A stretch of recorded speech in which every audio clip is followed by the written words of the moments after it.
Avons le plus besoin.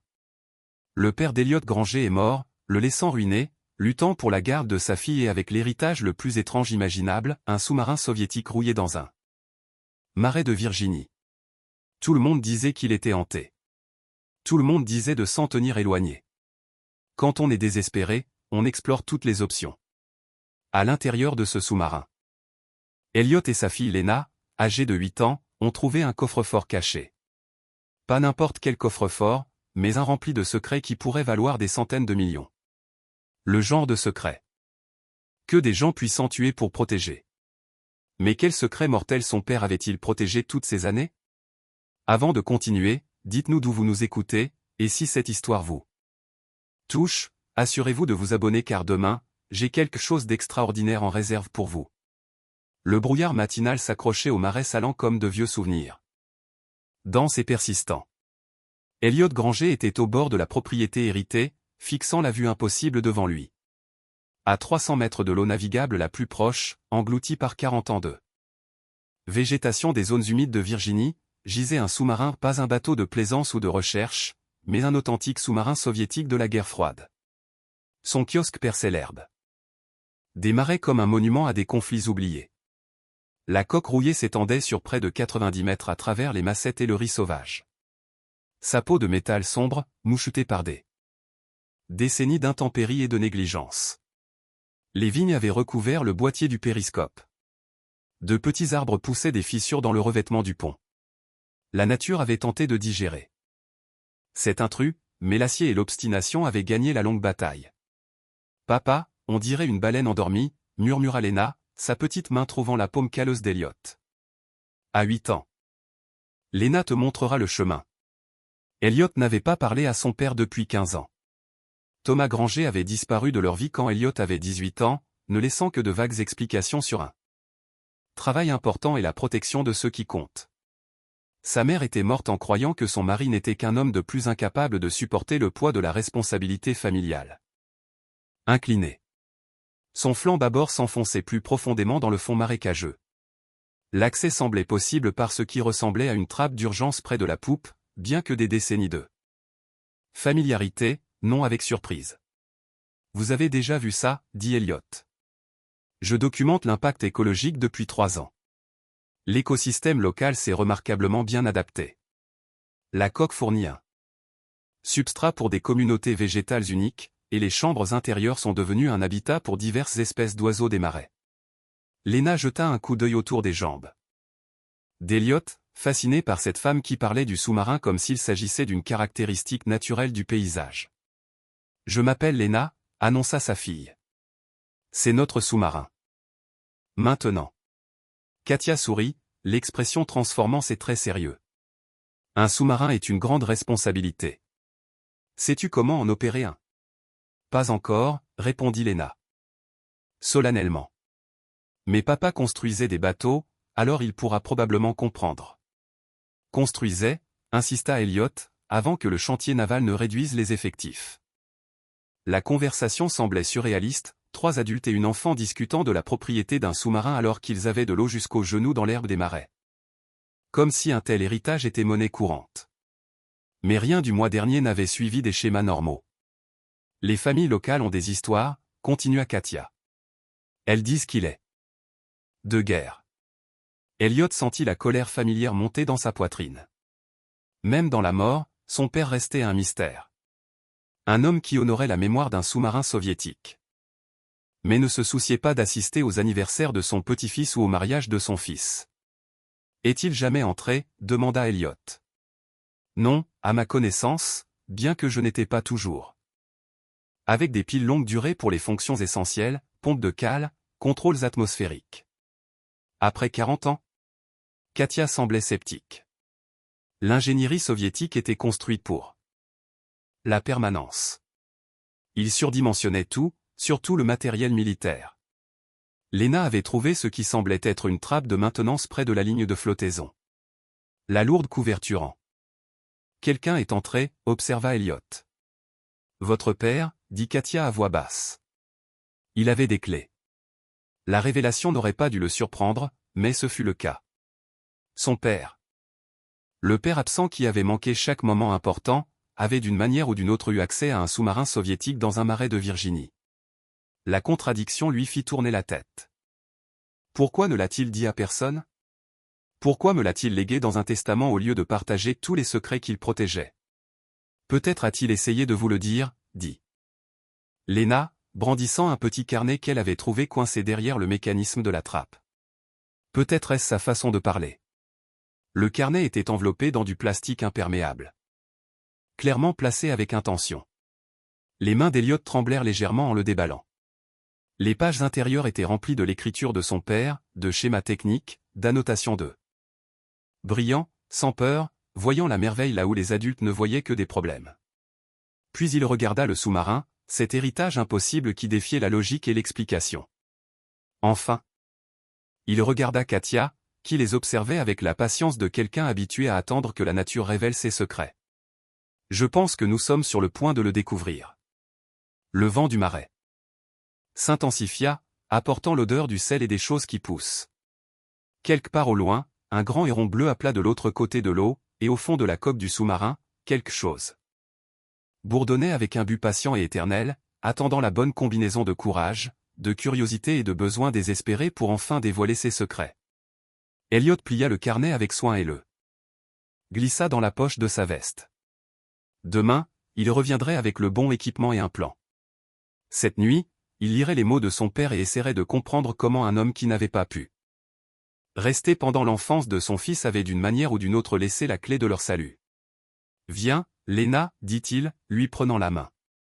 Nous avons du travail à faire. » Alors qu'il son sac à dos rempli de ce qu'elle appelait des fournitures d'exploration, des biscuits, des boîtes de jus, son éléphant en peluche préféré et une collection de crayons de couleur pour documenter leur aventure. Le mécanisme de la trappe est conçu pour être opéré de l'intérieur, expliqua Elliot, passant ses doigts sur l'anneau du toit. Les systèmes de sortie d'urgence étaient standards sur les sous-marins soviétiques, mais celui-ci a été modifié. Des motifs de boulonnage supplémentaires suggéraient que quelqu'un avait renforcé la fermeture de l'intérieur. Très probablement le travail de son père, bien que l'ingénierie montrait un niveau de sophistication qui le surprit. Thomas Granger avait été un expert en assurance, pas un ingénieur naval. Peut-être que grand-père Thomas nous a laissé un autre indice, suggéra Léna, regardant dans les fissures autour de la trappe avec la minutie de la jeunesse. Elle avait raison. Caché sous un volet de protection soudé à la coque, Elliot trouva une petite boîte métallique contenant des outils, du matériel naval spécialisé et une séquence de clés attachées à une étiquette. Indiquant « Victor vous envoie ses salutations ». La première clé tourna doucement dans une serrure qui avait été entretenue malgré des décennies d'abandon apparent. La trappe s'ouvrit avec un sifflement pneumatique, libérant un air qui sentait l'huile de machine et quelque chose d'autre, quelque chose de floral et d'inattendu. Des fleurs, dit Léna, identifiant l'odeur immédiatement. L'intérieur du sous-marin défiait toutes les hypothèses qu'Elliot avait formées sur les navires abandonnés. L'éclairage d'urgence projetait une lueur faible mais constante à travers des couloirs qui, bien qu'anciens, restaient structurellement solides. L'air était respirable, quoique vicié. Le plus surprenant de tout, quelqu'un avait pris soin de cet endroit. Ils descendirent par la tour de commandement vers la salle de contrôle, leurs pas résonnant dans le silence métallique. L'équipement de l'ère soviétique tapissait les murs. Écran de sonar, panneaux de communication. Instruments de navigation figés dans le temps. Mais dispersés parmi l'appareil technique, il y avait des touches d'habitation humaine, une tasse de café sur la table de navigation. Des lunettes de lecture pliées à côté d'un livre de bord et des fleurs fraîches dans un vase improvisé. « Papa, regarde » murmura Léna, désignant la station de navigation. Sur la table des cartes s'étendaient des cartes qui firent s'accélérer l'esprit d'ingénieur d'Elliot. Ce n'étaient pas des cartes nautiques ordinaires, mais des études détaillées de la côte atlantique, marquées de coordonnées et de sondages de profondeur. Des lignes rouges traçaient des routes sous-marines des ports soviétiques aux eaux américaines. Des notes en plusieurs langues, russe, allemand et anglais, couvraient les marges. Mais ce fut la destination finale qui lui coupa le souffle. La ligne rouge se terminait précisément à leur emplacement actuel, marqué d'un symbole qu'il ne reconnaissait pas. Et des mots, dépôt final, opération Poséidon achevée. Ce sous-marin n'a pas fait naufrage, réalisa-t-il à voix haute. Il a été délibérément positionné ici. Comme une carte au trésor? Demanda Lena, étudiant les cartes avec fascination. Exactement, comme une carte au trésor. Ils s'aventurèrent plus loin dans le navire, suivant des couloirs qui devenaient plus étroits. Spécialisés. La conception du sous-marin se révéla à mesure qu'ils exploraient les quartiers de l'équipage, le carré, les compartiments moteurs et les zones de stockage. Chaque section racontait des fragments d'une histoire sur des hommes qui avaient vécu et travaillé dans ces espaces confinés, menant une mission qui s'était terminée 40 ans plus tôt dans un marais de Virginie. Dans les vérifications personnelles, ils trouvèrent l'emplacement exactement là où les plans l'indiquaient. Dans la salle des torpilles avant, derrière un panneau amovible qui avait été camouflé pour correspondre à la cloison environnante, se trouvait un coffre-fort comme Elliot n'en avait jamais vu. La face était un chef-d'œuvre de l'ingénierie soviétique ou plusieurs combinaisons de cadrans. Des claviers électroniques qui brillaient encore malgré des décennies d'abandon et un mécanisme final qui semblait nécessiter une forme d'identification biologique. Empreinte digitale. Devina Lena, examinant le scanner. Plus sophistiqué que sa reconnaissance d'ADN peut-être, ou balayage rétinien. Elliot étudia l'appareil avec un étonnement croissant. Cette technologie n'aurait pas dû exister dans les années 1980. Peut-être qu'elle n'existait pas, dit une voix derrière eux. Peut-être a-t-elle été inventée spécifiquement à cette fin. Ils se retournèrent pour trouver Katia émergeant de l'ombre de la salle des torpilles, se déplaçant avec l'assurance tranquille de quelqu'un familiarisé avec la conception du sous-marin. Elle portait un petit bouquet de fleurs fraîches et avait l'expression de quelqu'un qui attendait ce moment. Vous saviez que nous viendrions ici, dit Elliot. Votre père m'a dit que vous finiriez par venir. Il a dit que le désespoir vous mènerait là où la curiosité n'aurait pas pu. Et vous avez entretenu cet endroit. Victor le méritait. Il est mort en protégeant quelque chose d'important. Elle se dirigea vers le petit sanctuaire, remplaçant les fleurs de la veille par des roses fraîches. Le moins que je pouvais faire était de m'assurer que sa mémoire restait honorée. Victor Petrov. Lut Elliot sur la plaque d'identification. Mon grand-père. L'aveu de Katia portait le poids de secrets longtemps gardés. Capitaine du K-219, il n'est jamais rentré chez lui de sa dernière mission. La révélation recontextualisa tout, la présence de Katia dans le marais, sa connaissance du sous-marin, son lien avec son père. Ce n'était pas une coïncidence, mais une convergence. Des pièces d'un puzzle de 40 ans qui s'assemblaient enfin grâce aux besoins désespérés d'un père ruiné et de sa fille curieuse. Qu'y a-t-il dans le coffre-fort? Demanda Elliot. La raison pour laquelle mon grand-père est mort. La raison pour laquelle votre père a passé sa vie à protéger cet endroit. La raison pour laquelle vous et Lena êtes les seuls à pouvoir l'ouvrir. Lena s'approcha du coffre-fort avec l'audace de l'enfance, ses petits doigts traçant les mécanismes de verrouillage complexes comme si elle tentait de comprendre leur but par le toucher. Il nous attend, annonça-t-elle avec une certitude étonnante. Il sait que nous sommes ici. Et en effet, quelque chose à l'intérieur du mécanisme s'était activé en leur présence. Des lumières clignotèrent en séquence sur les écrans électroniques. Les cadrans mécaniques tournèrent légèrement, comme s'ils testaient leur plage de mouvement. Quelle que soit la source d'énergie qui maintenait les systèmes d'urgence du sous-marin en fonctionnement, elle alimentait également cet appareil remarquable. Les 3 serrures, se souvint Elliot des notes de son père. Physique, électronique et émotionnelle. Il vous a entraîné sans que vous le sachiez, expliqua Katia. Chaque histoire qu'il vous a racontée sur la résolution de problèmes, chaque énigme. Technique qu'il a partagée pendant votre enfance, il vous préparait pour ce moment. Il nous a abandonnés, protesta Elliot. Il n'était pas là quand j'en avais besoin. Il vous protégeait. Si certaines personnes avaient su votre lien avec cet endroit, vous et Lena n'auriez jamais été en sécurité. Quelles sont ces certaines personnes? Celles qui tuent pour des trésors. Celles qui considèrent l'histoire comme quelque chose à acheter et à vendre plutôt qu'à préserver et honorer. Comme si ces mots les avaient invoqués, la coque du sous-marin résonna d'un bruit métallique sourd. Des pas sur le pont au-dessus. Quelqu'un d'autre était arrivé au sous-marin. Cachez-vous, murmura Katia d'urgence. Mais Lena, avec le synchronisme pervers de l'enfance, choisit ce moment pour appuyer la paume de sa main contre le scanner biologique du coffre-fort. L'appareil répondit immédiatement, inondant la salle des torpilles d'une lumière verte pendant qu'il analysait. Correspondance de signature génétique confirmée, annonça une voix synthétisée en anglais avec un accent. Autorisation de la famille Granger reconnue, en attente de protocole supplémentaire. Les pas d'en haut s'arrêtèrent brusquement. Puis, avec une lourdeur délibérée, ils commencèrent à se déplacer vers les points d'accès du sous-marin. Elliot serra Lena dans ses bras, son esprit parcourant les possibilités. Ils étaient piégés dans un tube de métal avec des menaces inconnues approchant et un coffre-fort qui venait d'annoncer sa présence à quiconque pouvait l'entendre. Combien d'autres personnes connaissent cet endroit, murmura-t-il à Katia. Plus que ce à quoi je m'attendais, répondit-elle tristement. Moins que ce que nous craignions. La première serrure s'était ouverte, mais il en restait deux.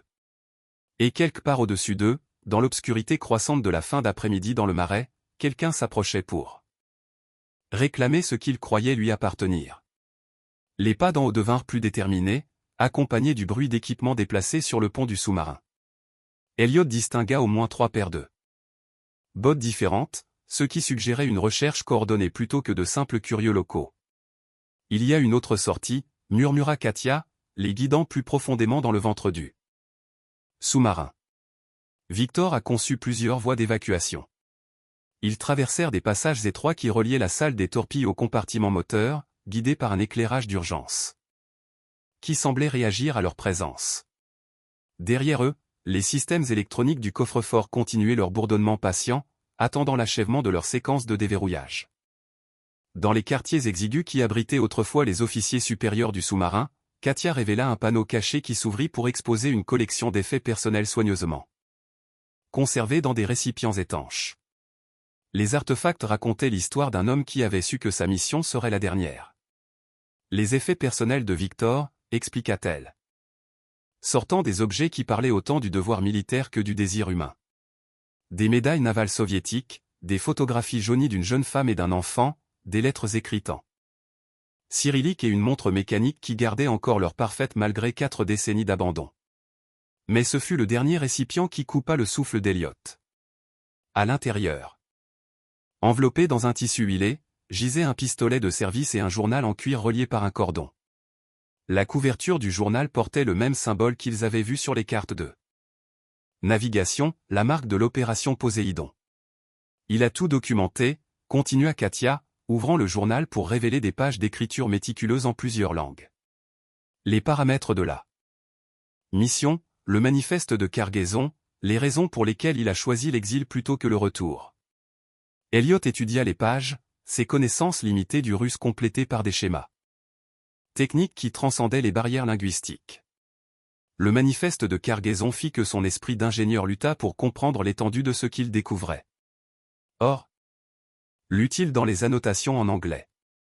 37 tonnes de lingots d'or raffinés précédemment détenus par la banque air allemande, probablement la Reichsbank, récupérés des dépôts alpins en 1945.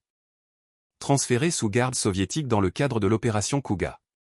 De l'or nazi volé, dit Lena naturellement, comme si de telles choses étaient monnaie courante pour des enfants de 8 ans. Non volé, corrigea Katia doucement. Récupéré, libéré de ceux qui l'avaient volé en premier. La distinction portait un poids moral qu'Elliot était encore en train de digérer lorsque la coque du sous-marin résonna comme une cloche. Quelqu'un avait trouvé la trappe d'accès et tentait d'entrer avec beaucoup moins de délicatesse que leur approche précédente. Qui d'autre connaît cet endroit? Demanda Elliot d'urgence. Des chasseurs de trésors professionnels, principalement ceux qui font le commerce d'antiquités au marché noir et ne posent pas de questions sur la provenance. Votre père a passé des années à les tromper, les envoyant vers de faux sites tout en protégeant le vrai. Mais maintenant ils savent qu'il est mort et ils savent qu'il avait un fils. La réalité de leur situation s'abattit sur Elliot comme de l'eau froide. Il ne s'agissait plus seulement d'héritage ou de mystères familiaux. Ils étaient assis à l'intérieur de ce qui équivalait au plus grand trésor perdu de l'histoire moderne, et des gens prêts à tuer pour cela étaient littéralement en train de forcer la porte. Au-dessus d'eux, les bruits d'entrée forcés devinrent plus forts. Des outils métalliques contre des barrières métalliques, suivis du sifflement distinctif de l'équipement de découpe. Qui que soient ces personnes, elles étaient venues préparer pour un travail de sauvetage sérieux. Y a-t-il autre chose, dit Katia d'une voix lourde de réticence. Quelque chose que le journal de Victor révèle sur votre père. Elle se tourna vers une section marquée d'une attention particulière, des pages qui avaient été lues de nombreuses fois à en juger par l'usure des bords. L'écriture ici était différente. C'était toujours du russe. Mais avec une main différente. Ce sont les ajouts de votre père au registre de Victor. Il a rencontré mon grand-père en 1983 lors du positionnement final du sous-marin. Thomas n'était pas un expert en assurance. Il était de la CIA. La révélation frappa comme une force physique. Tout ce qu'Elliot cherchait à savoir sur son enfance, les absences de son père, les difficultés financières. De la famille ou tout recontextualisé en une seule phrase. Il protégeait l'or. Il protégeait la vérité. Cet or n'a pas seulement été volé par les nazis ou il a été volé à des familles juives de toute l'Europe. Dépôts bancaires, bijoux de famille, collections d'art, avoirs commerciaux ou tout ce que le Troisième Reich a pu confisquer à ceux qu'ils ont assassinés. Lena écoutait avec l'attention sérieuse que les enfants réservent aux histoires qu'ils comprennent instinctivement importantes, même lorsque les détails dépassent leur expérience. Alors le trésor appartient à des familles juives ? Demanda-t-elle. Au leur ? Oui, la mission de Victor était d'empêcher qu'ils ne disparaissent dans les coffres de l'État soviétique. La mission de votre père était de s'assurer qu'ils parviennent finalement à ses propriétaires légitimes. Et maintenant c'est votre choix. Vous et Lena êtes les seuls à pouvoir compléter la séquence de déverrouillage. La question est, que ferez-vous une fois que vous aurez réussi ? Le sous-marin trembla alors que leurs invités indésirables réussissaient à pénétrer les niveaux supérieurs. L'éclairage d'urgence vacilla, suggérant des dommages aux systèmes électriques qui avaient maintenu les fonctions de base du navire pendant des décennies. Combien de temps avant qu'ils ne nous trouvent ? Demanda Elliot. 20 minutes, peut-être 30. Ils chercheront systématiquement, mais ils ne connaissent pas le plan comme nous. Assez de temps pour ouvrir le coffre-fort. Si vous comprenez les serrures restantes. Oui. Elliot étudia le journal de Victor, cherchant des indices sur les composants mécaniques et émotionnels du système de verrouillage. Les dessins techniques montraient un mécanisme complexe qui nécessitait des connaissances spécifiques pour être opéré en toute sécurité. Plus difficile encore était le composant émotionnel, quelque chose qui exigeait une compréhension authentique du but du trésor et de son poids moral. Victor l'a conçu pour que seule une personne ayant les bonnes motivations puisse réussir, expliqua Katia. Quelqu'un qui comprenait la différence entre prendre un trésor et le rendre là où il appartient. Et vous pensez que c'est nous ? Je crois que c'est pourquoi votre père vous a choisi. Pourquoi il a passé des années à vous préparer sans vous dire à quoi vous étiez préparé. Au-dessus, des voix crièrent en anglais avec des accents suggérant des origines d'Europe de l'Est des chasseurs de trésors professionnels. En effet, mais pas des amateurs. Le genre de personnes qui comprenaient à la fois les défis techniques du travail de sauvetage en eau profonde et les complexités politiques de la récupération d'artefacts historiques perdus. Papa, dit soudain Lena, tirant sur la veste d'Elliot. Papa, je crois que le sous-marin veut nous aider. Elle désignait un panneau indicateur qui avait commencé à clignoter avec de nouveaux motifs. Les systèmes d'urgence réagissaient à l'intrusion, activant des mesures défensives que Victor avait intégrées dans la configuration finale du navire. Quel genre de mesures défensives ? Demanda Elliot. Le genre qui protège 37 tonnes d'or des gens qui en feraient mauvais usage, répondit-elle avec une sombre satisfaction. Les systèmes de pompage du sous-marin s'activèrent avec un rugissement sourd qui résonna dans la coque. Ce n'est pas un contrôle des avaries, réalisa Elliot, mais une séquence d'inondations. Délibéré conçu pour rendre certains compartiments inaccessibles au personnel non autorisé. Victor a pensé à tout, continua Katia, y compris la possibilité qu'un jour les mauvaises personnes tombent sur cet endroit. Mais nous sommes toujours à l'intérieur. Il a aussi inclus des moyens pour que les bonnes personnes puissent annuler les systèmes défensifs. Si vous pouvez prouver que vous méritez l'accès à ce qui l'a protégé. Les voix d'en haut se rapprochèrent, accompagnées par la fouille systématique des compartiments, une méthodologie professionnelle, mais aussi une urgence croissante à mesure qu'ils réalisaient que les systèmes du sous-marin travaillaient activement contre eux. Elliot prit sa décision avec la clarté qui vient d'eux. L'absence d'alternative. Montrez-nous comment ouvrir le coffre-fort, dit-il à Katia, tout. Si nous devons faire cela, nous le ferons bien. Êtes-vous sûr? Une fois qu'il est ouvert. Il n'y a aucun moyen de cacher ce qu'il y a à l'intérieur. La connaissance changera tout. Il regarda sa fille, qui avait passé la dernière heure à considérer leur situation désespérée comme la plus grande aventure de sa jeune vie. Katia, qui avait dédié des années à honorer la mémoire d'un grand-père qui avait choisi le principe plutôt que la sécurité. Le journal de Victor, rempli de la planification minutieuse d'un homme qui comprenait que certains trésors étaient trop importants pour être laissés au hasard. Alors il est temps que les choses changent, dit-il.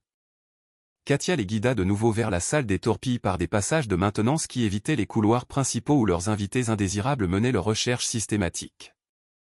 Le coffre-fort les attendait exactement comme il l'avait laissé, ses systèmes électroniques brillants d'une attente patiente et une serrure déjà désactivée par l'identification génétique de Lena. La deuxième serrure nécessite des connaissances mécaniques, expliqua Katia, étudiant le journal de Victor sous le faible éclairage d'urgence. Mais pas n'importe quelle connaissance. Mécanique, spécifiquement la compréhension des principes de l'ingénierie navale soviétique. Elle désigna une série de cadrans et de leviers qui entouraient le mécanisme de verrouillage central. Chacun était marqué de caractères cyrilliques et positionné selon une logique interne qui n'était pas immédiatement apparente. Votre père a passé des mois à apprendre ces systèmes. Continua-t-elle. Victor lui a enseigné lors de leur dernière rencontre. Les réglages correspondent aux paramètres opérationnels du sous-marin lors de son dernier voyage. Elliot examina le mécanisme avec son œil d'ingénieur, reconnaissant des éléments des systèmes de pression et des commandes de ballast avec lesquels il avait travaillé au cours de sa carrière dans la construction navale.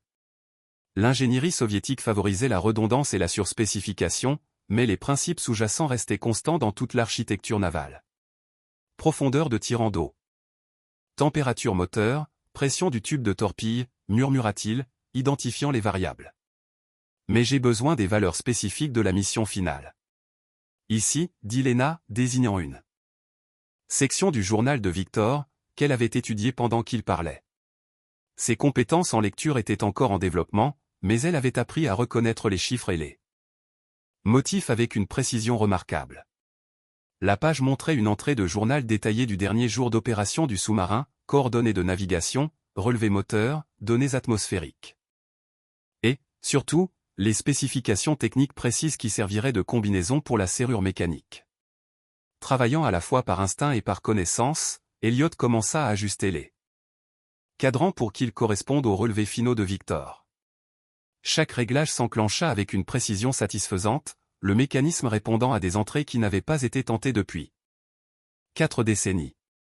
L'artisanat est incroyable, admit-il, impressionné malgré leurs dangereuses circonstances. Ce coffre-fort a été construit pour durer des siècles. Au-dessus d'eux, les bruits de la recherche devinrent plus frénétiques. Leurs invités indésirables avaient découvert les compartiments inondés et adapté leur approche en conséquence aux des chasseurs de trésors. Professionnels, en effet, mais aussi des personnes habituées à travailler sous pression et à surmonter des obstacles inattendus. « Combien de temps avons-nous » demanda-t-il à Katia. « Moins que nous n'en avons besoin » répondit-elle tristement. La serrure mécanique se désactiva avec un profond astérisque claque astérisque métallique qui résonna dans la salle des torpilles. 2 serrures en moins. Une à ouvrir. Mais la troisième serrure présentait des défis qui transcendaient la connaissance technique, le composant émotionnel. Elliot étudia le mécanisme final, qui semblait être une complexe boîte à puzzle plutôt qu'un système de verrouillage traditionnel. Que signifie exactement cela? Victor croyait que l'accès au trésor devait exiger une compréhension authentique de son poids moral, expliqua Katia. Quelqu'un motivé par la cupidité échouerait. Seul quelqu'un qui comprendrait vraiment le coût humain de ce qui a été volé et l'importance de le rendre pourrait réussir. La boîte à puzzle montrait des scènes sculptées en relief autour de sa circonférence, des images de familles, de maisons, d'entreprises et de communautés ou des représentations des Vikings avaient été détruites lorsque le régime nazi confisqua les biens juifs dans l'Europe occupée. C'est un mémorial, observa Lena avec la franchise de l'intuition enfantine, comme les photos dans la chambre du capitaine, mais pour des gens que nous ne connaissons pas. Des gens dont le trésor était celui-ci avant d'être volé. Elliot acquiesça, commençant à comprendre le but du mécanisme. Le puzzle exigeait la manipulation des panneaux en relief dans une séquence spécifique, mais l'ordre correct n'était indiqué par aucune marque évidente. Au lieu de cela, la compréhension venait d'eux. L'engagement avec l'histoire que les images racontaient la progression de la vie normale à travers la persécution, la perte et, finalement, l'espoir de la restauration. Cela commence par là. Famille, suggéra Katia. Victor croyait que la famille était le fondement de tout ce que les nazis avaient tenté de détruire. Elliot pressa le panneau montrant une famille réunie autour d'une table. Il s'enfonça légèrement, et d'autres panneaux commencèrent à briller d'un faible éclairage interne. Maintenant la perte, dit Lena, recréant la progression de l'histoire avec la compréhension intuitive qui faisait d'elle une résolveuse d'énigmes si efficace. Il pressa les panneaux montrant des entreprises fermées, des maisons abandonnées, des familles séparées. Chaque entrée faisait réagir le mécanisme par de subtils mouvements mécaniques, des pièces d'un système interne s'alignant selon la logique narrative que Victor avait incorporée dans la conception. Et enfin, l'espoir, conclut Elliot, pressant le panneau final. Une image d'enfant jouant dans un jardin, représentant l'avenir qui pouvait être construit lorsque les choses volées étaient rendues à leur juste place. La serrure émotionnelle se désactiva avec un murmure plutôt qu'un coup, comme si le mécanisme comprenait la solennité de ce qui était sur le point d'être révélé. À l'intérieur de la salle des torpilles, tous les systèmes électroniques se turent, à l'exception du coffre-fort lui-même, qui commença une séquence finale de déverrouillage qui prendrait plusieurs minutes à se compléter. Ça marche, expira Katia, voyant des décennies de planification minutieuse enfin porter leurs fruits. Mais leur triomphe fut interrompu par le bruit de bottes sur le pont. Métallique, beaucoup plus près qu'auparavant. Leurs invités indésirables avaient trouvé les passages menant à la salle des torpilles et s'approchaient avec la confiance de personnes qui savaient que leur proie était piégée. Là, cria une voix en anglais avec un accent. Les lumières sont dans le compartiment avant. 3 silhouettes émergèrent de l'ombre des couloirs du sous-marin. Portant un équipement qui confirmait leur statut professionnel, outils de coupe sous-marine, matériel de sauvetage et armes suggérant qu'ils étaient prêts à surmonter des obstacles humains en plus. Des mécaniques. Le chef, un homme dont les traits burinés et les yeux calculateurs parlaient d'années passées dans des travaux de sauvetage dangereux, examina la scène avec une compréhension immédiate. Le coffre-fort, dit-il avec satisfaction. Après toutes ces années. Ce n'est pas à vous, ce n'est pas à vous, annonça Lena avec l'audace intrépide de l'enfance.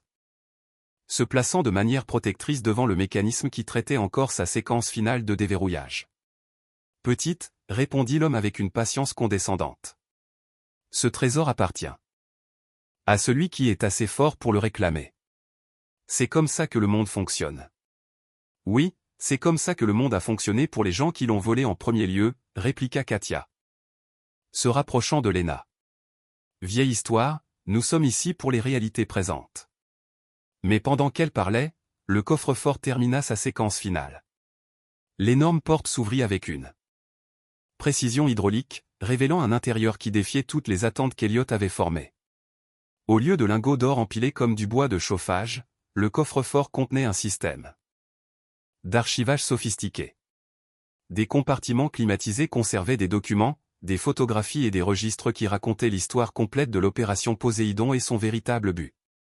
Où est l'or, exigea le principal chasseur de trésors. En sécurité, répondit la voix enregistrée de Victor depuis les haut-parleurs intégrés au mécanisme. Le message, activé par l'achèvement de la séquence de déverrouillage, continua dans un anglais fortement accentué mais clair, en sécurité, mais pas ici. Ce que vous voyez est la clé pour trouver ce qui était toujours destiné à être rendu à la carte au trésor, pourrait-on dire. Les chasseurs de trésors étudièrent les documents révélés avec une frustration croissante. Il s'agissait de registres historiques. Pas d'actifs négociables importants pour comprendre l'étendue du vol nazi et de la récupération soviétique, mais inutiles pour des personnes motivées par le profit immédiat. Le vrai trésor, continua le message de Victor, ne demande pas seulement des connaissances mécaniques, mais une compréhension morale pas seulement de l'avidité, mais de la justice. Ceux qui ont ouvert ce coffre-fort ont prouvé qu'ils possédaient ce qu'il fallait. Les coordonnées suivent. Un panneau caché s'ouvrit, révélant un appareil en laiton qui ressemblait à un mélange entre une boussole et une calculatrice astronomique, la roue à chiffrer qui décoderait l'emplacement final des 37 tonnes d'or qui avaient été le véritable héritage de Victor. Mais d'abord, il devrait déjouer 3 chasseurs de trésors armés qui venaient de réaliser qu'ils avaient été surpassés par un capitaine de sous-marin soviétique mort, et ils n'en étaient pas contents. La roue à chiffrer de Victor était chaude dans les mains d'Elliott, comme si elle avait attendu ce moment pendant des décennies. Sa surface était couverte d'anneaux concentriques de symboles, de lettres cyrilliques, de coordonnées nautiques et de notations mathématiques qui parlaient de l'esprit sophistiqué qui avait conçu cette énigme finale. Personne ne bouge, ordonna le chef des chasseurs de trésors, son arme maintenant clairement visible. Nous sommes allés trop loin pour être arrêtés par des énigmes et du sentimentalisme. Mais même pendant qu'il parlait, les systèmes d'urgence du sous-marin réagirent à la fin de la séquence de déverrouillage du coffre-fort. Les lumières s'éteignirent et passèrent à une configuration d'urgence rouge. Dans toute la coque, les systèmes mécaniques commencèrent à s'activer selon des schémas qui suggéraient que Victor avait anticipé exactement ce scénario. Il l'avait planifié, réalisa Katia, prévoyant même la possibilité que les mauvaises personnes soient présentes lors de l'ouverture du coffre-fort.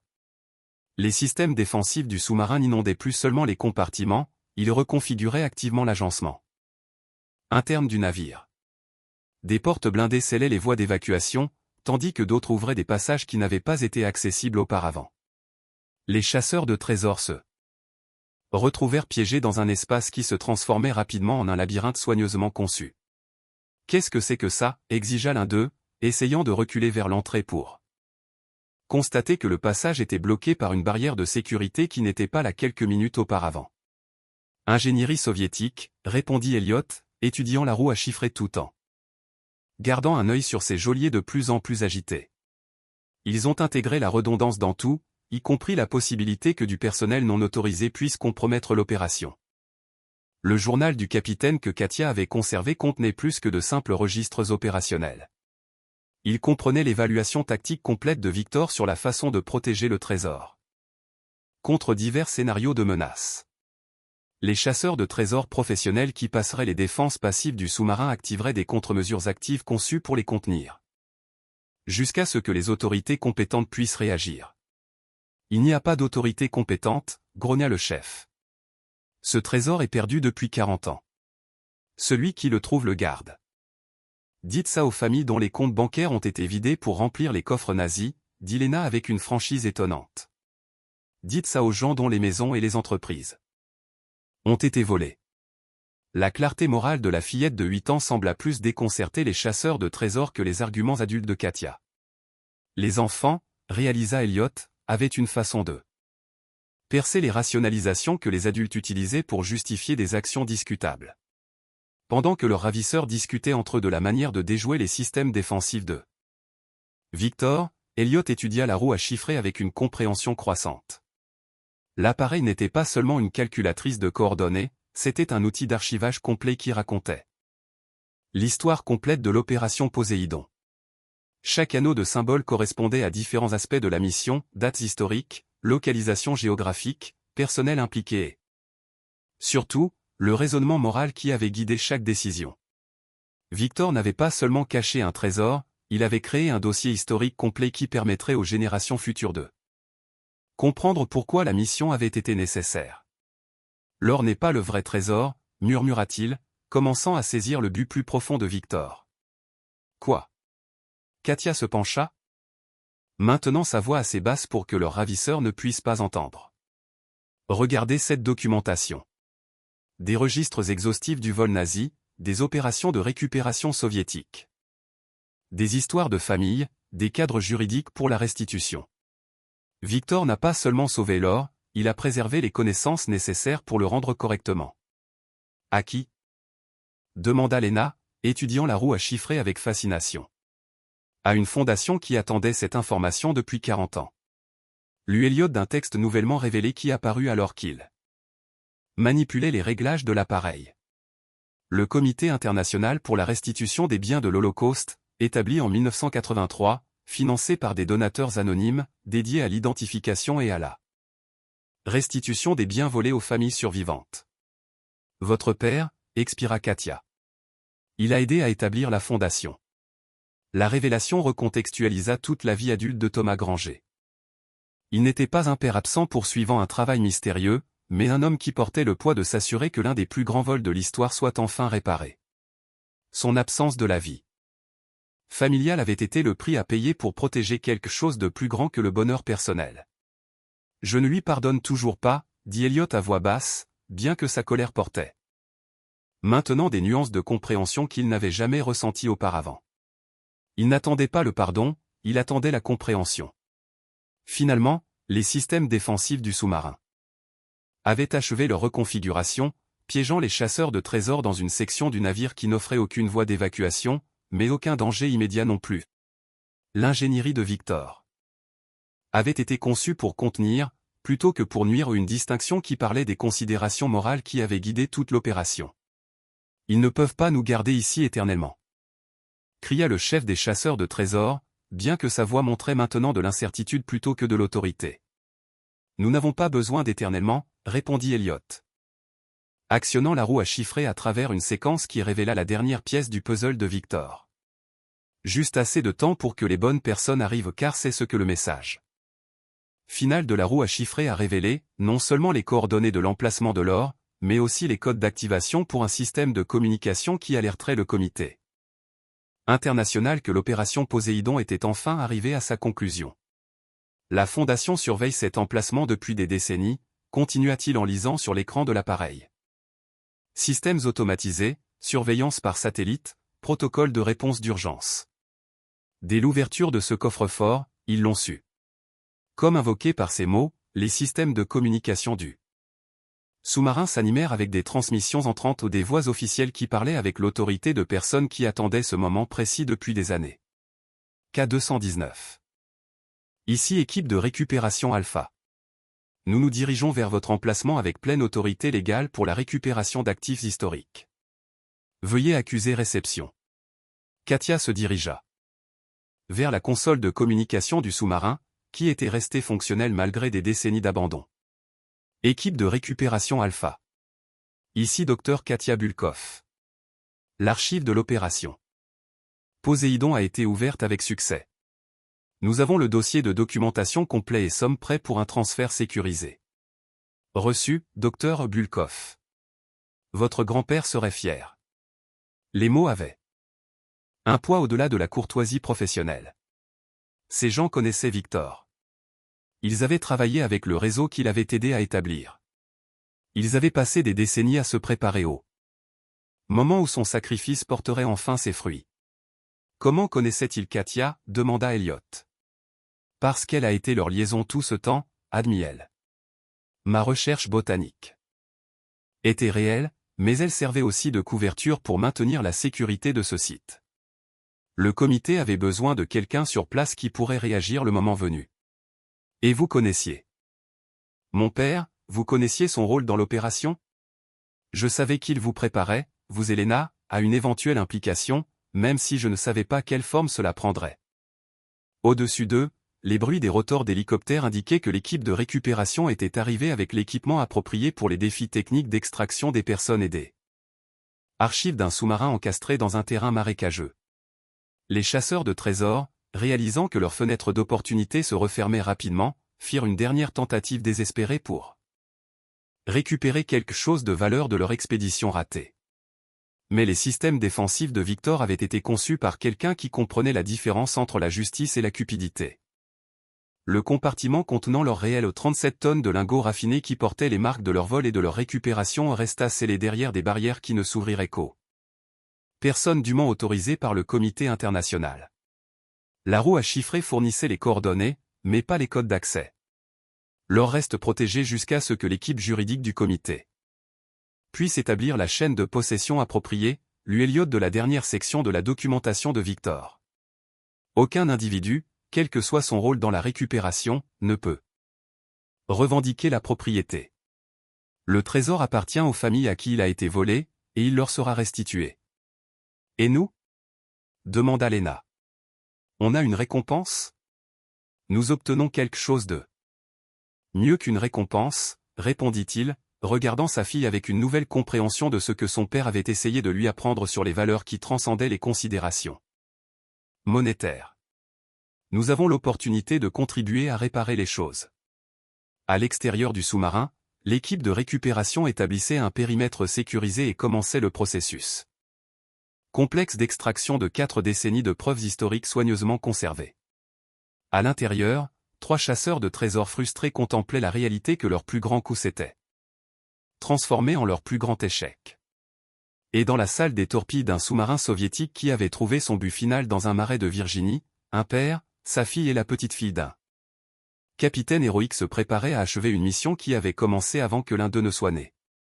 L'arrivée de l'équipe de récupération transforma le sous-marin d'un site archéologique caché en un centre d'activité de conservation historique. Des archivistes professionnels, des experts juridiques et du personnel de sécurité travaillèrent avec une efficacité militaire pour cataloguer et protéger 4 décennies de preuves soigneusement conservées. La docteure Sarah Chen, archéologue principale du comité, examina les archives de Victor avec la révérence du haut artefact qui avait façonné l'histoire moderne. Chaque document, photographie et effet personnel fut photographié, catalogué et préparé pour être transféré dans des installations climatisées, où les chercheurs pourraient passer des années à démêler l'histoire complète du vol nazi et de la récupération soviétique. C'est sans précédent, expliqua-t-elle à Elliot alors qu'ils observaient son équipe travailler. La plupart des récupérations d'actifs de l'Holocauste impliquent des fragments, des registres partiels, des preuves éparses, une documentation incomplète. Ce que le capitaine Petrov a préservé est un fichier opérationnel complet, des histoires familiales, des documents de vol, des registres de récupération, même des effets personnels qui peuvent correspondre à des victimes spécifiques. Les archives de l'opération Poséidon révélèrent l'étendue stupéfiante du vol systématique qui avait financé la machine de guerre nazie. Des comptes bancaires vidés du jour au lendemain, des entreprises saisies sans compensation, des trésors familiaux confisqués sous prétexte de sécurité nationale. Mais surtout, les archives contenaient la recherche minutieuse que les enquêteurs soviétiques avaient menée pour identifier les propriétaires originaux. Votre père a passé 20 ans à mettre à jour ces registres, continua la docteure Chen, montrant à Elliot des pages d'ajout méticuleux à la documentation originale de Victor. Certificat de naissance, registre d'immigration, témoignages de survivants, généalogie familiale. Il a traité cela comme un travail sacré. Lena étudia les photographies de famille dont les biens remplissaient les archives des enfants de son âge, des grands-parents qui lui rappelaient des gens qu'elle connaissait. Des gens ordinaires dont les pertes extraordinaires avaient été soigneusement documentées par des hommes qui comprenaient l'importance de se souvenir. Leurs affaires seront-elles restituées? Demanda-t-elle à la docteure Chen. Certaines le seront. De nombreuses familles sont mortes dans l'Holocauste, mais il y a des survivants, ainsi que leurs descendants. L'OR financera les efforts pour les localiser et leur fournir une compensation lorsque la restitution directe n'est pas possible. Et les gens qui ont essayé de le voler aujourd'hui?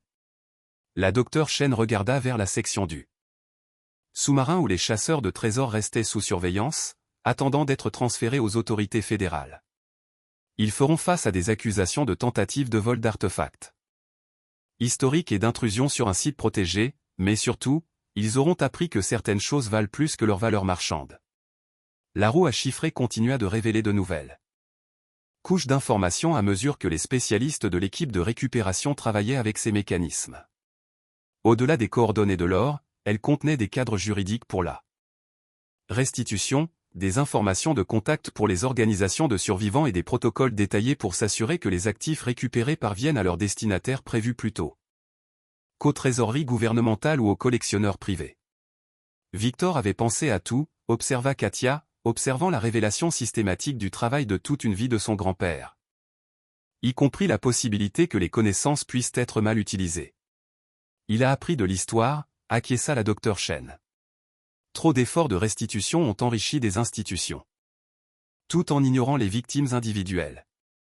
Cette opération a été conçue pour contourner complètement ces systèmes. Mais à mesure que la journée avançait, des complications surgirent que même la planification minutieuse de Victor n'avait pas entièrement anticipé.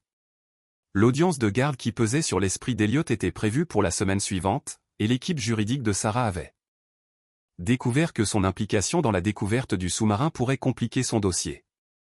Le problème n'est pas vos actions, expliqua James Morrison, le conseiller juridique du comité. C'est la perception que vous pourriez avoir accès à des ressources financières importantes. Les tribunaux de la famille considèrent la stabilité économique des parents comme un facteur majeur dans les décisions de placement. Mais je n'ai pas accès alors, protesta Elliot. Il appartient aux survivants de l'Holocauste. Essayez d'expliquer cela à un juge de tribunal de la famille. Qui voit des reportages sur un homme qui a hérité d'un sous-marin rempli de trésors. La vérité est complexe, la couverture médiatique l'est rarement. En effet, la nouvelle de la découverte avait déjà commencé à filtrer au-delà de l'équipe de récupération immédiate. Des vols d'hélicoptères, des véhicules officiels et une activité coordonnée dans un coin auparavant ignoré démarraient de Virginie avait attiré l'attention des médias locaux, qui commençaient à reconstituer des fragments d'une histoire qui serait inévitablement sensationnalisée. « Papa, dit Lena, tirant sur sa manche avec l'urgence qui indiquait d'importantes perceptions d'une fillette de 8 ans. Et si on ne racontait pas la partie du trésor aux gens? Et si on leur racontait la partie du mémorial? Sur le fait d'aider les familles à retrouver des choses qui appartenaient à leurs grands-parents. Sa suggestion avait le genre de clarté que les adultes négligeaient souvent, compliquant trop les situations. L'histoire n'était pas celle de la découverte d'un trésor, c'était celle de la justice historique, pas celle de l'enrichissement personnel, mais celle de la réparation d'anciennes erreurs. C'est génial, acquiesça Morrison. Le comité a une expérience significative dans la gestion des médias pour les découvertes historiques délicates. Nous pouvons contrôler le récit pour mettre l'accent sur les aspects humanitaires de l'opération. Cela aidera-t-il avec l'audience de garde? Demanda Elliot. Cela devrait. L'implication dans un travail humanitaire historiquement significatif démontre la stabilité, le caractère moral et le type de valeur que les tribunaux veulent voir chez les parents principaux. À mesure que la nuit tombait, l'équipe de récupération acheva son évaluation initiale et commença les préparatifs du processus complexe d'extraction des archives du sous-marin. Le navire lui-même resterait en place trop grand pour être déplacé et trop significatif pour être détruit, mais il deviendrait un site commémoratif où les visiteurs pourraient en apprendre davantage sur l'opération Poséidon et l'histoire plus large de la récupération des biens de l'Holocauste. Le sous-marin deviendra une partie du registre historique permanent, expliqua la Dr Chen. Un endroit où les gens pourront venir comprendre comment des actions individuelles peuvent contribuer à la justice historique, même sur des décennies. Et nous? Demanda Lena. Pouvons-nous revenir le visiter? Vous serez toujours les bienvenus ici, lui assura Katia. Cet endroit existe grâce à votre curiosité, votre courage et l'héritage de votre grand-père. Vous faites maintenant partie de son histoire.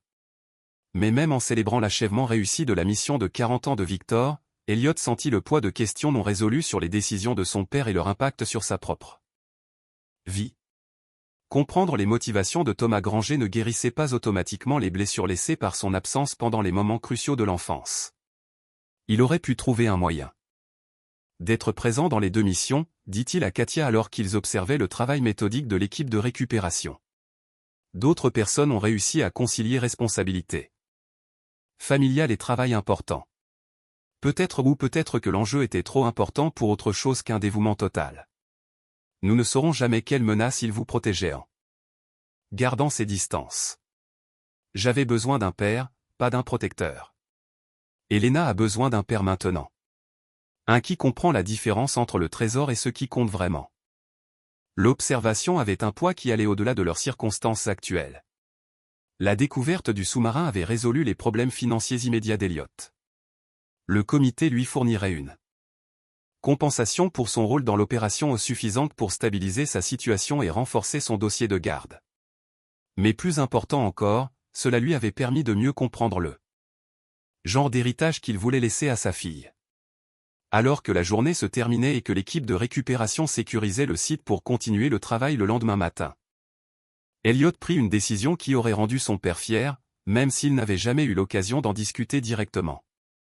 Je veux m'impliquer dans le travail en cours, dit-il à la Dr Chen. Pas pour l'argent, mais parce que c'est important. Parce que Lena doit grandir en comprenant que certaines choses comptent plus que l'avantage personnel. Le comité a toujours besoin d'eux. Personnes ayant une expertise en ingénierie et un engagement moral, répondit-elle, en particulier des personnes qui comprennent que la justice historique exige à la fois des compétences techniques et un dévouement personnel. Debout dans la salle des torpilles, où le coffre-fort de Victor avait finalement révélé ses secrets, entouré de preuves d'une planification minutieuse. D'un courage moral qui s'était étendu sur des décennies, Elliot sentit la présence de connexions qui transcendaient les vies individuelles. Son père, Victor, la famille de Katia. Les innombrables victimes dont les histoires étaient conservées dans les archives, tous liés par la compréhension que certaines responsabilités transcendent la commodité personnelle. La chasse au trésor était terminée. Le vrai travail ne faisait que commencer. 3 semaines plus tard, alors qu'Elliot se préparait pour son audience de garde avec une confiance nouvelle. La docteure Chen appela avec des nouvelles qui changèrent tout ce qu'il croyait comprendre de l'opération Poséidon. Nous avons trouvé quelque chose, dit sa voix avec la neutralité prudente d'une professionnelle traitant de découvertes explosives, quelque chose qui ne figurait pas dans la documentation originale de Victor. Elle arriva à l'appartement d'Elliot ce soir-là, portant une mallette qui aurait bien pu contenir de la dynamite. À l'intérieur gisaient des documents qui avaient été cachés dans un double fond du coffre d'effets personnels de Victor, un matériel si sensible que même les archives complètes du sous-marin ne les avaient pas incluses. Le dossier de trahison, comme l'avait étiqueté Chen, révéla que Thomas Granger n'avait pas simplement été un agent de la CIA protégeant des biens de l'Holocauste. Il avait été un agent double travaillant simultanément pour les renseignements américains et un réseau secret de survivants de l'Holocauste qui avait décidé que les efforts officiels de récupération ne progressaient pas assez rapidement. Votre père faisait partie d'une organisation appelée les Descendants, expliqua Chen pendant que une botaniste qui entretenait un site commémoratif. Elle était une responsable opérationnelle pour les Descendants, s'assurant que le sous-marin restait sécurisé jusqu'au bon moment pour l'activation finale. La révélation recontextualisa chaque interaction qu'ils avaient eue avec Katia depuis la découverte du sous-marin, sa présence dans le marais, sa connaissance de son père. Répondit Chen doucement.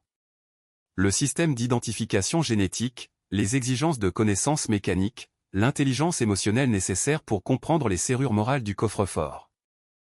Tout cela calibré spécifiquement pour le fils et la petite-fille de Thomas Granger.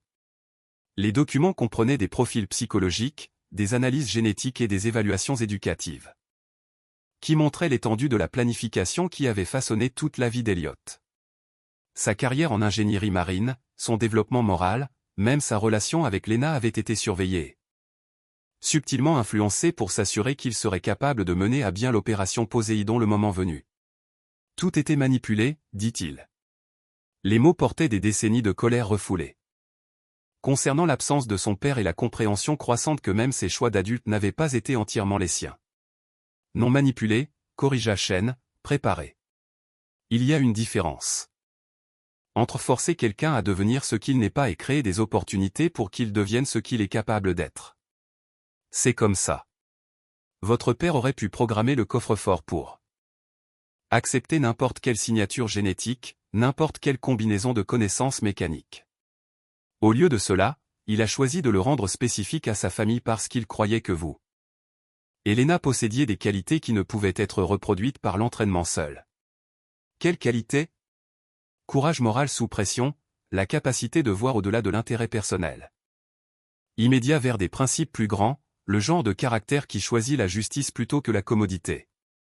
Lena avait cessé de colorier et écoutait avec l'intense concentration qu'elle réservée aux conversations d'adultes susceptibles de l'affecter directement. Alors, nous sommes comme des super-héros, demanda-t-elle. Vous êtes comme des gens qui font ce qu'il faut quand cela compte le plus, répondit Chen, ce qui est plus rare et plus important que d'avoir des super-pouvoirs. Mais les documents contenaient une révélation finale qui expliquait pourquoi Thomas Granger avait fait le sacrifice le plus douloureux de tous, la séparation complète de sa famille pendant l'enfance et l'adolescence d'Elliot. Les Descendants avaient été infiltrés, expliqua Chen, montrant des rapports de surveillance et des évaluations de menaces qui documentaient des tentatives systématiques de compromettre leurs opérations. Le rôle de votre père avait été découvert par des organisations qui profitent du maintien des biens de l'Holocauste dans des collections privées plutôt que de les rendre aux survivants. Alors, il a disparu pour nous protéger. Il a disparu parce que rester vous aurait fait de vous et de votre mère des cibles Les personnes qui ont tenté de récupérer le trésor du sous-marin il y a 3 semaines n'étaient pas des chasseurs de trésors amateurs, c'étaient des représentants d'un réseau international qui chassait les descendants depuis des décennies. La réalité frappa comme une force physique. Chaque anniversaire que son père avait manqué, chaque événement scolaire où Elliot l'avait cherché dans la foule. Chaque moment à se demander pourquoi il n'était pas assez important pour mériter la présence de son père, tous ces sacrifices nécessaires pour les garder, lui et sa mère, à l'abri des gens qui les auraient utilisés comme levier contre l'opération Poséidon. La bataille pour la garde, réalisa Elliot avec une horreur croissante, a été initiée par des gens qui voulaient vous séparer de Lena. Un père célibataire aux prises avec des problèmes de garde et vulnérable. Un père célibataire avec un réseau de soutien et des ressources juridiques et plus difficiles à manipuler. Le nouveau mari de Sarah, l'avocat avec un revenu stable et des week-ends prévisibles, avait fourni des informations sur la situation d'Elliot à des parties intéressées à perturber son accès à Lena avant que l'emplacement du sous-marin ne soit révélé. Il planifiait cela depuis. Personne responsable de 40 ans de manipulation face aux conséquences de leurs actions, répondit Shen, et nous nous assurons que vous et votre père puissiez construire le genre de vie. Consistait à trouver de l'or. Il s'agissait de devenir le genre de personne capable de s'assurer que les choses volées soient rendues là où elles appartenaient, quel qu'en soit le coût ou la commodité personnelle. Maintenant commencerait le véritable défi. La clé maîtresse n'était pas un objet physique, c'était la compréhension. Alors qu'Elliot étudiait les archives complètes de juge indigne de la propriété. La distinction importait parce qu'elle expliquait la sophistication de leurs opérations. Ce n'étaient pas des voleurs rudimentaires qui s'introduisaient dans des musées. C'étaient des professionnels éduqués qui utilisaient des lacunes juridiques, des complexités juridictionnelles et des retards bureaucratiques pour légitimer le vol par le biais de processus institutionnels. C'est pourquoi l'approche de votre père était si menaçante pour eux, continua Shen. Les descendants contournent entièrement les canaux de récupération traditionnels. Ils ne demandent pas la permission aux tribunaux et ne négocient pas avec les musées. Ils récupèrent simplement ce qui a été volé et le rendent directement aux familles dont ils provenaient. L'audience de garde s'était transformée par l'intervention juridique du comité d'un simple litige domestique en un cas test pour toute l'opération des descendants. Et les avocats de Sarah, soutenus par des parties intéressées à empêcher Elliot de poursuivre le travail de son père, cherchaient à le séparer de Lena. Ils briseraient la chaîne génétique que Victor avait si soigneusement construite pour accéder aux secrets les plus profonds du sous-marin. Il y a d'autres coffres-forts, avait révélé Shen, d'autres sous-marins, d'autres archives, d'autres trésors cachés partout dans le monde. Le réseau de l'opération Poséidon s'étend bien au-delà de ce que nous avons trouvé en Virginie, mais ils sont tous liés à des signatures génétiques spécifiques, des ensembles de connaissances spécifiques, des cadres moraux spécifiques. Sans les bonnes clés, ils restent scellés de manière permanente et Lena est l'une de ces clés. Lena représente l'avenir de l'opération.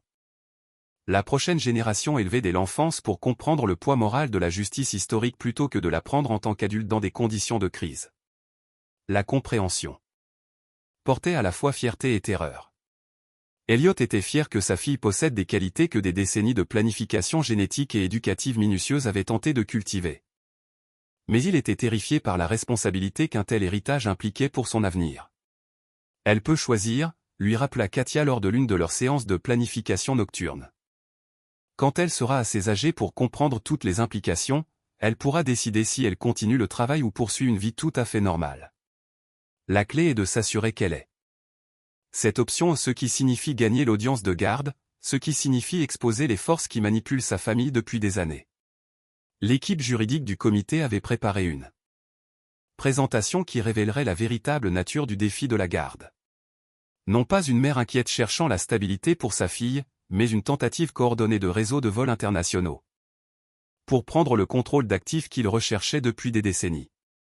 Nous avons des documents de transfert financier d'intérêt de collectionneurs privés à l'équipe juridique de Sarah.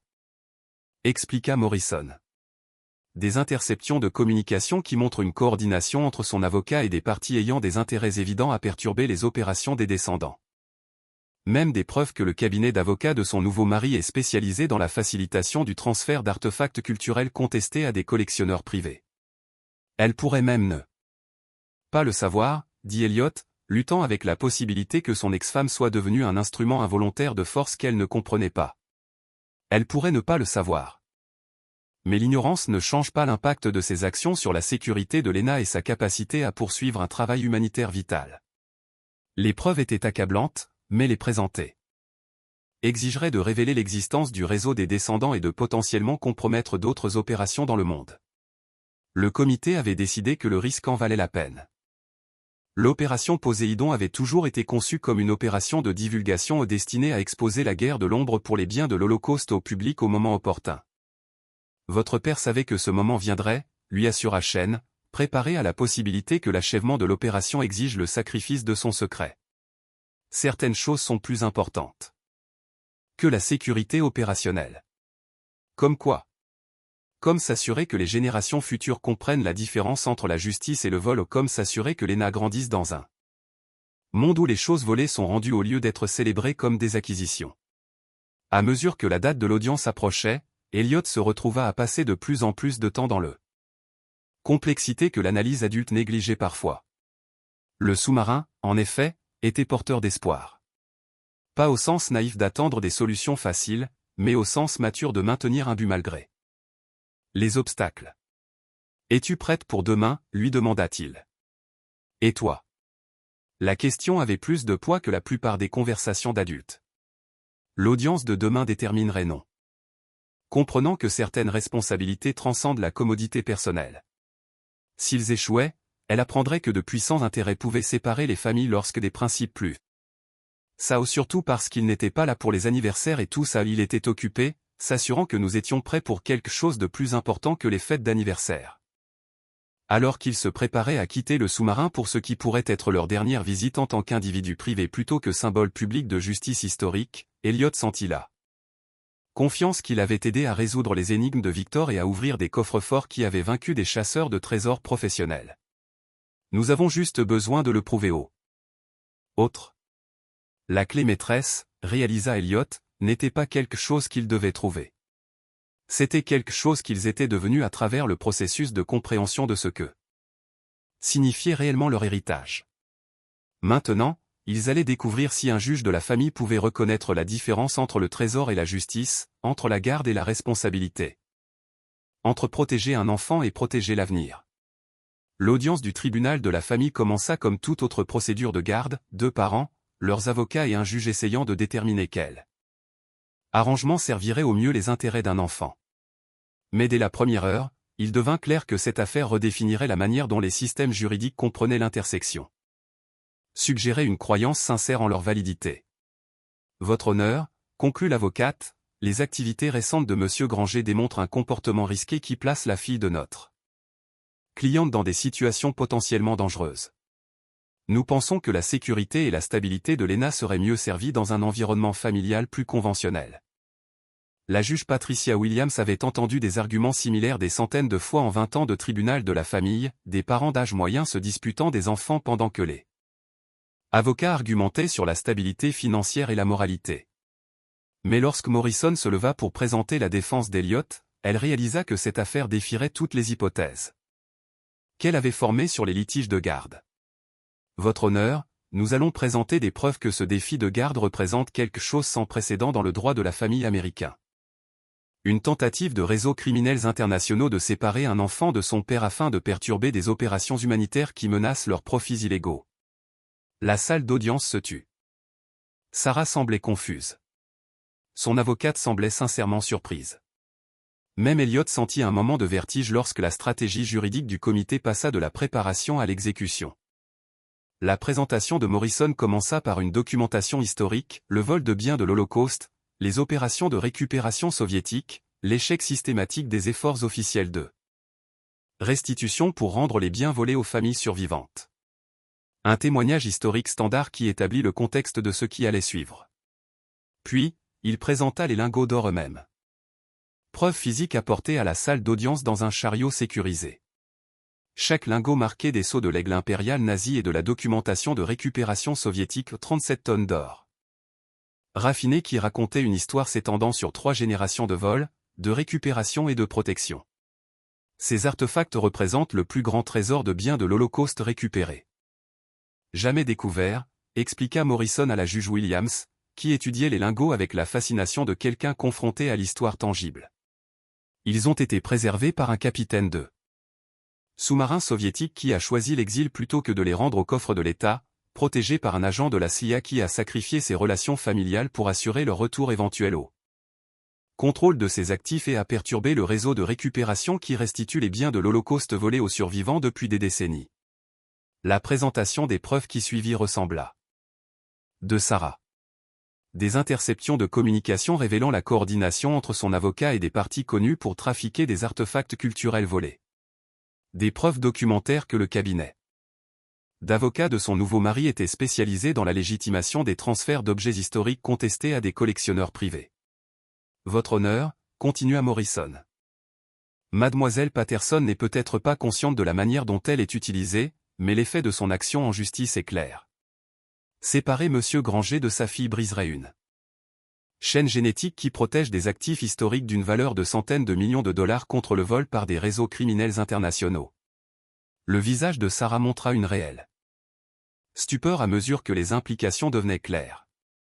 Quelles que soient les motivations qui avaient animé son défi de garde, elle n'avait pas inclus la participation à une conspiration internationale. Je ne savais pas, murmura-t-elle à son avocate, assez fort pour que la cour l'entende. Mais la réaction de son avocate suggérait une connaissance plus complexe. Les preuves étaient accablantes, mais les précédents juridiques n'étaient pas clairs. Comment les tribunaux de la famille devaient-ils gérer les litiges de garde impliquant des opérations humanitaires internationales? Quel poids devait être accordé au rôle d'un enfant dans la protection d'artefacts historiques contre le vol? Pendant la suspension, la docteure Chen témoigna par complexe que nous n'avons jamais vu chez quelqu'un de son âge, expliqua Chen. Mais plus important encore, elle démontre le raisonnement moral nécessaire pour distinguer entre la chasse aux qui créerait un précédent pour les affaires impliquant des enfants dont l'héritage incluait des responsabilités humanitaires s'étendant sur des générations. Ce tribunal a examiné des preuves suggérant que le défi de garde de Madame Patterson a été initié et financé par des partis ayant des intérêts criminels à perturber les opérations internationales de récupération de biens de l'Holocauste, annonça TL.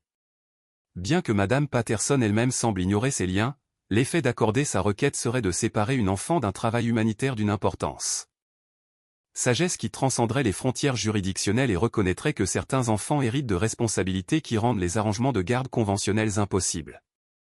Arrangement de vie. Mais cet entretien déterminerait non seulement le placement familial, mais l'avenir d'une opération humanitaire qui s'était construite sur des décennies de sacrifices. Bonjour.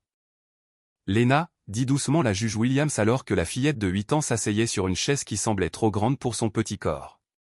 Comprends-tu pourquoi nous sommes tous ici aujourd'hui? Parce que certaines personnes veulent nous empêcher, papa et moi, d'aider les familles à retrouver leurs affaires, répondit Lena avec la franchise qui avait fait d'elle un partenaire si récupéré? La question avait un poids au-delà de sa simple formulation. La juge Williams, en effet, avait hérité de bijoux de sa grand-mère des pièces qui la reliaient à l'histoire familiale et à l'identité culturelle. L'idée de ces objets dans une collection privée, admirée par des inconnus qui les avaient achetés à des voleurs, était réellement dérangeante. Et si rendre ces choses aux des amis et d'aller à l'école normale? Qu'est-ce qui est normal? Demanda Lena à son tour. Est-ce normal de laisser un trésor dans un sous-marin parce qu'on a peur d'ouvrir des familles? Comment la société devait-elle concilier le droit d'un enfant à une enfance conventionnelle avec sa contribution potentielle à la justice historique? Quand les instincts protecteurs devenaient-ils des obstacles au développement moral? Veux-tu vivre avec ta mère? Demanda-t-elle directement. Je veux vivre là où je peux aider les gens, répondit Lena. Maman est gentille, mais elle ne comprend pas les sous-marins, les coffres-forts et les familles qui ont tout perdu. Papa comprend. Il apprend à comprendre comme grand-père Thomas. Et si sa mère apprenait à comprendre, elle le pourrait aussi, mais son nouveau mari ne veut pas. Il veut que le trésor aille dans des musées où les gens riches peuvent le voir, au lieu de revenir aux familles à qui il appartient. La perspicacité de l'enfant sur les motivations des adultes était stupéfiante.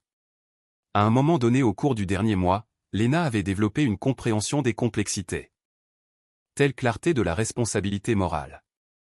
La sagesse conventionnelle du droit de la famille suggérait que les enfants devaient être protégés des complexités adultes, leur permettant de se développer progressivement à travers des expériences sociales normales. Mais qu'en était-il lorsqu'un enfant possédait des capacités qui pouvaient servir la justice historique d'une manière que le développement normal ne pouvait reproduire? La liste commémorative que Morrison avait présentée comme preuve contenait plus de 3000 noms des victimes de l'Holocauste dont les familles avaient été identifiées grâce aux recherches de Victor comme bénéficiaires légitimes des biens récupérés. Chaque nom représentait des parents, des enfants, des frères et sœurs, des grands-parents dont les biens avaient été transcendaient la richesse familiale conventionnelle. Les preuves étaient claires. Le défi de garde de Sarah était financé par des partis ayant des intérêts criminels à perturber la récupération des biens de l'Holocauste. Mais la question plus large restait, comment les tribunaux de la famille devaient-ils gérer les enfants dont les capacités uniques servaient des objectifs humanitaires que historiquement significatifs, annonça la juge Williams. Ces capacités semblent être le résultat d'une sélection génétique et d'une éducation morale minutieuse s'étendant sur plusieurs générations, spécifiquement conçues pour garantir que les biens de l'Holocauste récupérés parviennent à leurs bénéficiaires prévus plutôt que d'être détournés vers des collections privées ou des trésoreries d'État. Sarah écouta avec une compréhension croissante de la façon dont elle avait été manipulée ou les sources de financement de ses avocats, les intérêts professionnels de son nouveau mari, même ses propres préoccupations légitimes concernant la sécurité de Lena ou tout cela exploité par des partis qui considéraient sa fille comme un obstacle à un vol rentable. Cependant, continua la juge, ce tribunal reconnaît également que Madame Patterson ignorait les intérêts criminels qui soutenaient son action en justice. Sa préoccupation pour le bien-être de sa fille semble sincère, même si ces informations sur les circonstances de la famille étaient incomplètes. La solution proposée par la juge Williams était sans précédent en droit de la famille, mais nécessaire. Compte tenu des circonstances extraordinaires, la garde conjointe sera maintenue avec Monsieur Granger, qui conservera la garde physique principale en raison du rôle essentiel de Lena dans les opérations humanitaires en cours. Cependant, Madame Patterson aura un accès complet aux informations concernant ces opérations et la possibilité de participer aux décisions affectant l'implication d'eux. Elle est séparée du réseau de récupération que si elle reste sous sa protection. Et si elle ne veut pas participer à ces opérations? Demanda-t-elle. Alors, elle choisira de rester ignorante du travail le plus important que sa fille pourrait accomplir, dit la juge Williams sans ambages. Mais ce choix lui appartient toujours. L'audience se conclut par des accords qui ne satisfirent ni les attentes conventionnelles en matière de garde, ni les intérêts criminels qui avaient initié le défi. Sarah aurait la garde légale conjointe, mais devrait reconnaître l'importance humanitaire des capacités de Lena. Elliot conserverait la garde physique principale, mais devrait inclure Sarah dans les décisions concernant le rôle futur de sa fille dans les opérations de récupération. Plus important encore, Lena continuerait de vivre dans un environnement où ses capacités extraordinaires pourraient servir la justice historique au lieu d'être supprimées au profit d'expériences d'enfance conventionnelles. En sortant du tribunal, Sarah s'approcha d'Elliot avec une expression de détermination confuse. « J'ai besoin de comprendre, dit-elle. J'ai besoin de... » « Es-tu prête pour ça ?» demanda Elliot à sa fille alors qu'il marchait vers la voiture. « Je suis prête depuis que j'ai touché le sous-marin pour la première fois, » répondit-elle. Il nous attendait. Maintenant, nous l'aidons à finir d'attendre. Les lingots d'or retourneraient à leur stockage sécurisé, attendant d'être distribués aux familles dont les grands-parents avaient été assassinés pour leurs biens. La liste commémorative guiderait cette distribution, garantissant que les biens récupérés parviennent aux survivants plutôt qu'aux collectionneurs. Et dans un marais de Virginie, un sous-marin soviétique continuerait de servir, comme un monument au principe, que certains trésors sont trop importants pour rester perdus. 6 mois plus tard, Elliot était dans le centre de commandement transformé du sous-marin, désormais le siège du Bureau régional oriental de récupération des biens de l'Holocauste.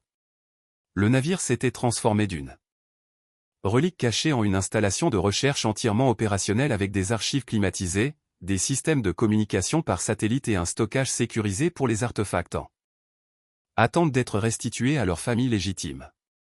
Le certificat de fonds délégué accroché à la cloison représentait plus qu'une formalisation bureaucratique. C'était la preuve que la mission de 40 ans de Victor avait atteint son but. Le Comité international pour la récupération des biens de l'Holocauste avait établi une fondation permanente financée par l'or récupéré et dédiée à poursuivre Le travail que les descendants avaient commencé dans l'ombre. 17 familles jusqu'à présent, rapporta la Dr Chen lors de leur réunion d'état hebdomadaire. Compte bancaire restauré. Titres de propriété restitués, objets familiaux récupérés de collections privées. La documentation que Victor et votre père ont préservée nous a permis d'établir des liens que les efforts officiels de récupération ont manqué pendant des décennies. Lena était assise à la table de navigation, travaillant sur ce qui était devenu sa principale responsabilité au sein du réseau de récupération. L'analyse des systèmes de puzzle qui protégeaient d'autres caches cachées partout dans le monde. Ses capacités s'étaient avérées encore plus remarquables que ce que le comité avait espéré. Intuition que les experts formés ne pouvaient reproduire. Il y a un autre sous-marin, annonça-t-elle, étudiant des cartes qui montraient des emplacements possibles pour d'autres sites de l'opération Poséidon. Quelque part en Baltique, les motifs correspondent à ce que grand-père Thomas a écrit sur les dépôts secondaires. Tu es sûr, demanda Elliot, bien qu'il ait appris à faire confiance aux perceptions de sa fille concernant le réseau qui avait façonné leur vie. La roue à chiffrer montre des coordonnées qui ne correspondent à aucun site de récupération connu. Et regardez, dit-elle, désignant des annotations dans le journal de Victor qui semblaient faire référence à plusieurs navires, plusieurs emplacements, plusieurs coffres-forts conçus pour préserver différents aspects du patrimoine volé qu'il s'efforçait de restaurer. La révélation que l'opération Poséidon s'étendait au-delà de leur sous-marin de Virginie était apparue progressivement à Sarah était devenue un atout inattendu dans le travail de récupération. Sa formation juridique s'était avérée précieuse pour naviguer dans le droit international complexe entourant les morales de leur travail. Le site de la Baltique sera plus dangereux, observa-t-elle, étudiant les rapports de renseignement sur les conditions politiques actuelles dans la région. Les autorités étatiques sont moins coopératives, les réseaux criminels sont mieux organisés et opéreront sans les protections légales dont nous bénéficions dans les eaux américaines. Mais les familles qui ont tout perdu méritent que leurs biens leur soient rendus, dit Lena avec la clarté morale qui avait guidé chaque décision depuis qu'ils avaient ouvert pour la première fois le coffre-fort de Victor. Dangereux ne signifie pas impossible. La transformation de leur relation familiale avait été aussi dramatique que leur implication dans le travail humanitaire international. Le mariage de Sarah avait pris fin lorsque les liens de son mari avec les réseaux de vol étaient devenus publics, mais le divorce l'avait libérée pour participer pleinement aux opérations de récupération sans compromettre les conflits d'intérêts. J'ai passé des années à penser qu'Elliot était irresponsable, admit-elle lors d'une de leurs séances de planification. Je ne comprenais pas que certaines responsabilités sont trop importantes pour être gérées par des approches conventionnelles. Et maintenant je comprends pourquoi ton père a pris les décisions qu'il a prises, et pourquoi tu prends les décisions que tu prends. Le fonds commémoratif avait commencé à distribuer des actifs récupérés aux survivants documentés et à leur développer ses compétences uniques. Le salaire était suffisant pour assurer la stabilité financière, mais plus important encore, le travail avait le genre de sens que son père avait trouvé en protégeant l'héritage de Victor. Cela signifie que nous voyagerons, avait-il expliqué à Lena en discutant d'accepter le poste. De nouveaux pays, de nouvelles langues, de nouveaux dangers. Es-tu prête pour ce genre de vie? Et toi? Lui avait-elle demandé à son tour, faisant écho à la conversation qu'ils avaient eue avant l'audience de garde. Je pense que je me prépare. Je pense que cela signifie grandir, se préparer à des responsabilités que l'on n'a pas choisies, mais qu'on ne peut éviter. Le sous-marin lui-même était devenu un site de pèlerinage pour les personnes intéressées à comprendre comment des actions individuelles pouvaient contribuer à la justice historique sur des générations. Les visiteurs venaient apprendre le sacrifice de Victor.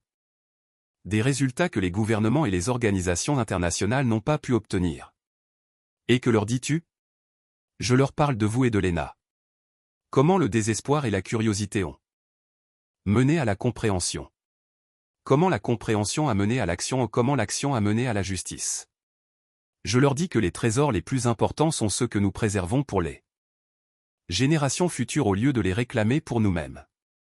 À mesure que la nuit tombait et que les visiteurs du jour partaient, les 3 adultes et une enfant remarquable se rassemblèrent dans la salle des torpilles, où le coffre-fort de Victor restait ouvert en permanence. Son contenu servait désormais à l'éducation plutôt qu'à la conservation. Le mécanisme était devenu un outil pédagogique, aidant les visiteurs à comprendre le raisonnement moral qui guidait les opérations de récupération et la sophistication technique qui protégeait le patrimoine volé de futurs vols. Parfois je rêve de grand-père Thomas, dit Lena, étudiant les photographies d'officiers de marine soviétiques qui décoraient toujours le coin commémoratif de Victor. Il est fier de nous. Il est fier que nous ayons découvert comment ouvrir le coffre-fort et aider les familles à récupérer leurs affaires. Qu'est-ce qu'il te dit d'autre dans ses rêves? Demanda Elliot.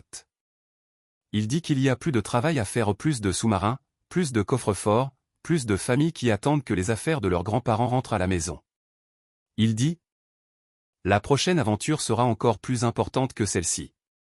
Regardant sa fille confiante, compatissante, possédant des capacités qui pourraient servir des objectifs humanitaires pendant des décennies, Elliot sentit le poids de l'héritage qui avait façonné 3 générations de sa famille. Le sacrifice de son père, le dévouement de Victor, la fidélité de Katia, et maintenant son propre engagement à garantir que les choses volées soient rendues là où elles appartenaient. « Es-tu prête pour d'autres aventures » demanda-t-il à Lena. « Nous sommes prêts » répondit-elle, incluant toute sa famille improvisée dans son évaluation. Nous avons toujours été prêts. Nous avions juste besoin de croire suffisamment en nous-mêmes pour essayer. À l'extérieur du sous-marin. La nuit s'installait sur le marais salant avec la dignité tranquille qui avait protégé son secret pendant 40 ans. À l'intérieur, l'éclairage d'urgence projetait la même lueur douce qui avait guidé leur première exploration de l'héritage de Victor. Demain apporterait de nouveaux défis, de nouvelles énigmes, de nouvelles opportunités de transformer la découverte en justice. Le sous-marin de la Baltique attendait leur attention avec d'autres sites qui promettaient de révéler des chapitres supplémentaires dans l'histoire de la façon dont des gens ordinaires pouvaient préserver des trésors extraordinaires pour les générations futures. Mais ce soir, ils étaient simplement une famille qui avait appris à mesurer la richesse non pas par ce qu'ils pouvaient réclamer, mais par ce qu'ils pouvaient rendre à sa juste place dans le monde. La chasse au trésor était terminée. Le travail de la justice continuerait tant que les familles auraient besoin de la restitution de leur patrimoine volé et que des enfants comme Lena posséderaient le courage et la compassion pour s'assurer que les bonnes personnes reçoivent ce qui leur avait toujours appartenu. En fin de compte, c'était cela le plus grand des trésors.